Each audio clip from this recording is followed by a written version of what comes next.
Masih di Indonesia Bicara pemirsa, sekolah tatap muka, tepatkah? Nah, Mas Satriwan masih bergabung bersama kami? Ini Mbak Rizka. Baik, Mas Satriwan, tadi salah satu yang menjadi pertimbangan dari kementerian adalah sebenarnya kaitannya dengan sekolah jarak jauh atau via daring begitu ya, yang ternyata memang punya banyak kendala, sinyal, kuota, dan infrastruktur lainnya begitu kaitannya dengan teknis. Sehingga diputuskan boleh begitu untuk melakukan sekolah tatap muka ini sendiri. Tidakkah itu cukup sebenarnya? Ya justru persoalan pokok PJJ itu yang mestinya dibenahi dari awal. Kami juga sudah mengingatkan persoalan PJJ di fase 1 bulan Maret sampai Juni kemarin, dan PJJ fase 2 bulan Juli sampai Agustus ini persoalannya masih sama, Mbak Rizka.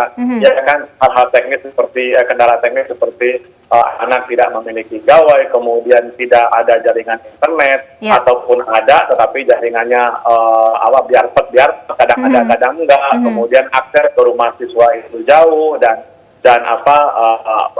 ada yang susah untuk ditempuh gitu kan. Nah, persoalan PJJ inilah yang mesti dikelola demikian rupa oleh lintas kementerian. Ya, walaupun leading sektornya ada di Kemdikbud. Kami mengingatkan waktu itu Kementerian Agama juga, Kementerian BUMN juga, Kementerian Desa juga, Kementerian Menkominfo, Kemdagri, dan Pemda. Misalnya desa itu seharusnya dana desa bisa dimanfaatkan oleh guru dan siswa untuk pembelajaran PJJ, apakah untuk menggunakan internet, apakah menambah hotspot, dan seterusnya. Kemudian BUMN juga bisa ya dalam hal ini mungkin PT Telkom gitu kan untuk menambah BTS atau tower gitu kan. Kemenkominfo juga menambah titik-titik hotspot sehingga anak kita tidak terkendala selama PJJ. Nah, ini yang mestinya dipenuhi gitu, hak mendapatkan akses informasi, hak mendapatkan akses internet untuk anak dan guru. Baik, termasuk juga kaitannya dengan kualitas pendidikan sebenarnya. Jika jarak jauh, ada kekhawatiran bahwa memang mutu pendidikan atau kualitas ini juga bisa menjadi berkurang, begitu. Iya, tetapi tadi memilih yang mana? Pembelajaran ketinggal 1 atau 2 semester, kita PJJ, tapi kalau masuk, tetapi kesehatan keselamatan nyawa anak dan guru terancam. Kalau pilihannya seperti itu, lebih memilih yang mana? Nah, makanya dibutuhkan kearifan, kesabaran dalam hal ini.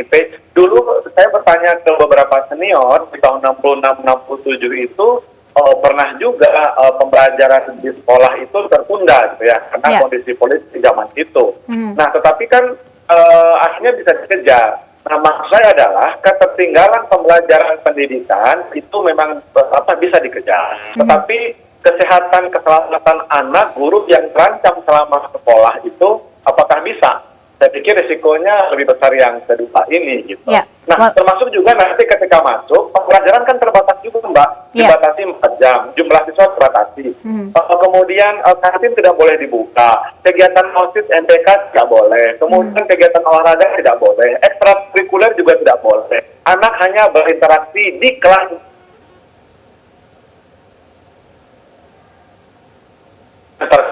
terbatasi sebenarnya, Mbak. Apa bedanya dengan PJJ kan? Hampir sama sebenarnya. Baik, walaupun sebenarnya pembelajaran tatap muka ini sendiri diperbolehkan ya, bukan dipaksakan untuk boleh begitu. Artinya bukan dipaksakan oleh Kementerian Pendidikan. Artinya kembali kepada Dinas Pendidikan, kembali lagi kepada pemerintah daerah dan juga izin orang tua sangat diperlukan di sini. Nah, sekarang karena memang regulasinya sudah ada, walaupun kami sangat menyayangkan regulasi itu, kuncinya sekarang ada di kepala sekolah, guru, dan orang tua ya, dan dinas pendidikan. Jadi harus jujur, sekarang kan guru, sekolah, orang tua sedang mengisi daftar cek protokol kesehatan, Mbak Rizka, via online ya. Sekarang lagi dicek nih masing-masing sekolah seluruh Indonesia oleh Kemdikbud. Kami sangat meminta kepada kawan-kawan guru, kepala sekolah, orang tua untuk mengisi secara jujur. Apakah sekolah itu sudah siap, sekolah Bapak Ibu kita semua sudah siap dengan protokol kesehatan.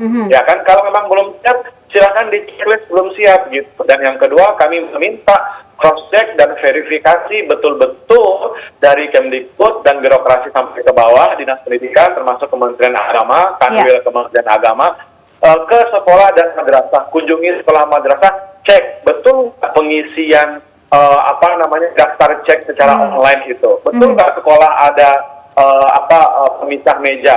Betul nggak di sekolah itu jumlah tempat cuci tangannya mencukupi? Betul nggak sarana kesehatannya dekat dengan sekolah dan atau punya poliklinik misalnya dan seterusnya. Nah itu harus betul-betul dibuktikan dan diverifikasi. Baik, Mas Satriwan bergabung bersama kita juga melalui sambungan telepon ada Pak Toto Amin, seorang pengamat pendidikan dari Universitas Paramadina. Selamat malam Pak Toto.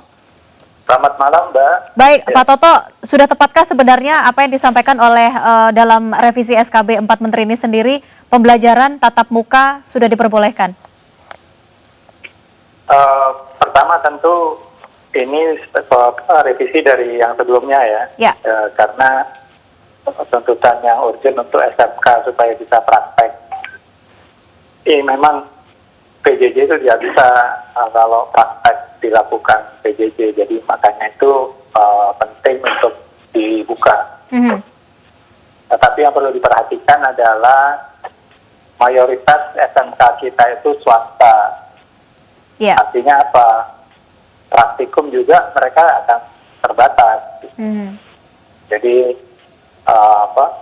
kita harus lihat lagi aktivitas dari revisi SKB 4 Menteri ini dalam hal praktikum SMK. Baik, lebih fokus kepada yang kaitannya dengan praktikum begitu ya, SMK maupun juga nanti perguruan tinggi. Baik, Pak Toto, kalau melihat dari kondisi yang ada saat ini untuk wilayah zona kuning yang sebenarnya memang diperbolehkan dan masih menjadi pertimbangan dan juga perdebatan untuk kaitannya dengan zona pembelajaran tatap muka ini sendiri. Kalau dari pandangan Anda, apa yang sebaiknya dilakukan sebenarnya untuk pihak sekolah, tenaga pengajar dan orang tua khususnya kaitannya dengan pendidikan untuk di masa-masa seperti ini begitu? Iya, jadi memang idealnya sih kita tidak membuka sekolah sampai saat ini karena zonasi kuning, hijau dan seterusnya itu sebenarnya kan berdasarkan wilayah geografis ya. Sementara virusnya itu kan nggak melihat batas-batas geografis. Kan bisa aja, nah itu misalnya sekolahnya di zona kuning atau hijau tapi anaknya berasal dari zona merah kan bisa aja. Gitu. Jadi yang harus dipikir juga itu adalah bahwa sebenarnya risiko untuk tertular meskipun dia di zona kuning atau hijau itu masih besar. Jadi karena itu bisa dipahami SKB 4 Menteri ini agak ambigu gitu, agak ragu-ragu sebenarnya gitu untuk membuka sekolah ini. Baik, adanya kekhawatiran juga kaitannya dengan kualitas pendidikan jika memang PJJ ini terus dilakukan terus-menerus begitu. Iya betul. Di sisi lain memang ada banyak riset bahwa ketinggalan pelajaran 3 bulan itu bisa efeknya 1,5 tahun. Gitu kan, ada di riset terakhir. Dan bahkan juga di gross domestic product ya itu bisa sampai 15% gitu efeknya kalau sekolah tutup gitu. Nah itu bisa kebayangkan kalau kita bisa misalnya 2.000 triliun gitu kan bisa ratusan triliun sendiri untuk karena kita tutup sekolah. Baik, jadi bagaimana sebaiknya begitu ya supaya tidak ketinggalan, mutu pendidikan juga tetap baik, namun pandemi ini sebenarnya juga belum selesai begitu. Kalau memang sekolah tatap muka belum menjadi solusi yang tepat, walaupun berada di zona kuning sebenarnya. Iya. Jadi solusinya memang harus kita genjot bagaimana meningkatkan kualitas PJJ gitu.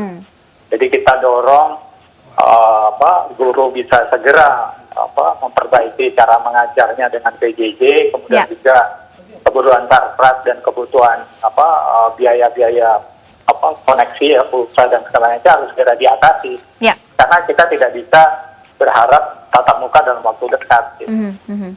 Baik, Pak Toto, terima kasih untuk waktunya pada malam hari ini. Sayang sekali waktu kita sangat terbatas, artinya dikembalikan lagi begitu ya kepada pihak sekolah, guru, orang tua, pemerintah daerah dan juga kaitannya dengan mutu pendidikan juga harus digenjot begitu ya supaya bisa lebih maksimal lagi.